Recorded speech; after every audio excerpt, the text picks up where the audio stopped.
Hi guys, my name's Tom from ProDirect Running. We're out here in some beautiful British summer weather and I'm very excited to be giving you our first look at the all-new ADIDAS ADIZERO Adios Pro 2.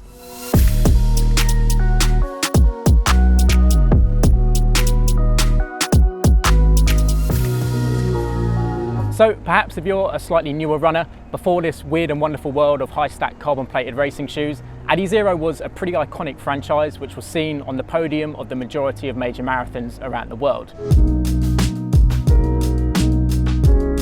However, it's fair to say in recent years, Adidas have slightly stagnated when it comes to innovation and tech in their high-performance running shoes.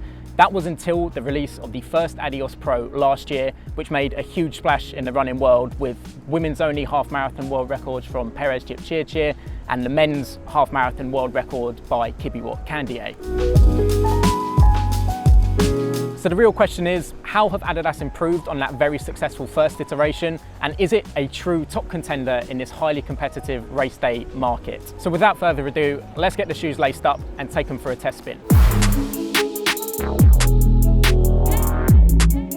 So this shoe is obviously designed to be your ultimate race day weapon. It's not going to last for hundreds of miles, but it is going to give you that really nice propulsive feel on race day and help you chase down those new PBs.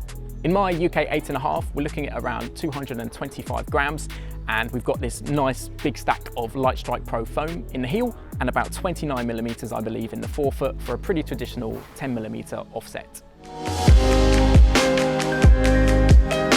Breaking down the shoe in a little bit more detail, we'll start off with the upper. On the Adios Pro 2, we've got a Cellamesh 2.0 upper. Now, the original Cellamesh, which featured on the first Adios Pro and the ADIZERO Pro, was probably one of my favorite upper materials of the last year, but Adidas have somehow made it even lighter, even more breathable, and even more comfortable on foot. And, you know, we're used to seeing some pretty translucent uppers on racing shoes these days, but this one is damn near transparent. You've still got some strategic areas of reinforcement where you need it, but apart from that, it's been completely stripped back to give you the lightest upper on race day. In terms of the tongue of the shoe, it seems like a pretty small detail, but it can actually make a massive difference to the overall fit. On this one, we have a semi-gusseted construction, and I found it to sit really nicely on top of the foot. I've had no issues with it slipping down inside of the shoe, and it does have a really nice little bit of padding on top of the tongue as well, which just means that those laces don't apply too much pressure to the top of your foot when you're getting it locked down nicely for race day. Moving on to the heel counter. On the Adios Pro 2, we actually have a reduced heel counter in comparison to the first iteration. That doesn't sacrifice lockdown at all, but it does, again, just cut down on that weight. So you're not going to feel your heel slipping around in this shoe. We actually have two nice little sections of padding on the inside there. Again, just for a little bit of added comfort and to make sure that that heel is nicely locked down. One of the main things that impresses me most about the design element of this shoe is the fact that you can really tell Adidas have gone to extreme lengths to cut down on weight. These days, everyone wants the lightest possible shoe while still maintaining that high stack, and the only way to do that is to kind of get creative. So what Adidas have done is actually cut out lots of little holes. It almost looks as though the shoe has been infested by woodworms, but again, that's just them going to extreme lengths to try and make sure that the shoe is as lightweight as possible.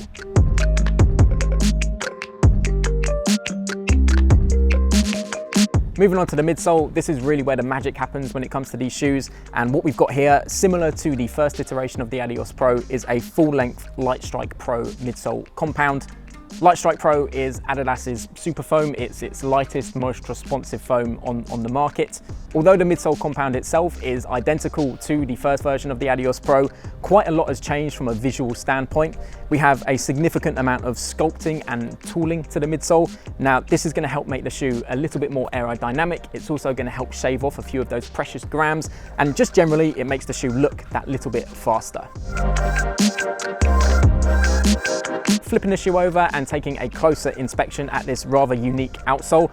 I remember when the original version of the Adios Pro launched, people were slightly concerned about how well it would grip in wet conditions, and also there were questions surrounding the durability.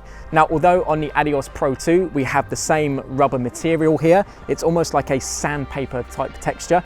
What we do have is the implementation of tried and tested Continental rubber right on the toe-off section of the shoe. What this Continental rubber is going to do is provide a little bit more durability when it comes to toe off, but also perhaps enhance that traction slightly when you're running at your fastest in potentially soggy conditions. Again, you'll see that common theme of weight-saving design features with the perforations in the actual outsole rubber itself. But apart from that, it's very similar to the last version with incremental changes to increase durability and overall traction. Carbon plates in racing shoes these days are nothing new, but Adidas have taken a slightly different approach with the implementation of carbon-infused energy rods in the forefoot area and a separate carbon plate in the heel of the shoe.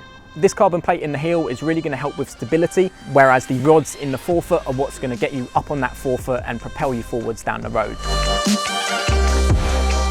The most obvious change in design probably comes down to the decision to expose the carbon energy rods here. Not only does it look pretty cool, but it's also going to help really cut down that weight once again by shaving out a decent chunk of that midsole without sacrificing stability. So we've just had a little run in the Adios Pro 2. Now this is by no means an extensive full review. However, I feel like I am able to just give a few rundowns of how it feels in terms of fit and feel underfoot. In terms of the fit, I found it to be fairly true to size for myself. The toe box is actually fairly wide and pretty accommodating in comparison to some of the other ADIZERO shoes in the lineup, so absolutely no problems there and very comfortable. When it comes to lockdown, again, it was a case of lacing up the shoe and going for the run straight away. There were no issues with heel slippage. I didn't have to mess around with a runner's knot or anything like that. It was a lace up and go type experience for me. Most importantly, how does the shoe feel underfoot? Well, I very much enjoyed the original version of the Adios Pro, and I feel like with the incremental changes Adidas have made to the overall geometry of this midsole, it really does create a more aerodynamic feel when you're running at pace. The shoe definitely wants you to get up onto the forefoot. It wants you to be, engaging those carbon rods, and it's one of those shoes where the more you put in, the more you get out. Overall, the initial first run experience for me has been a very positive one, and this is a shoe that I'd have absolutely no problems taking from 5K all the way up to full marathon distance.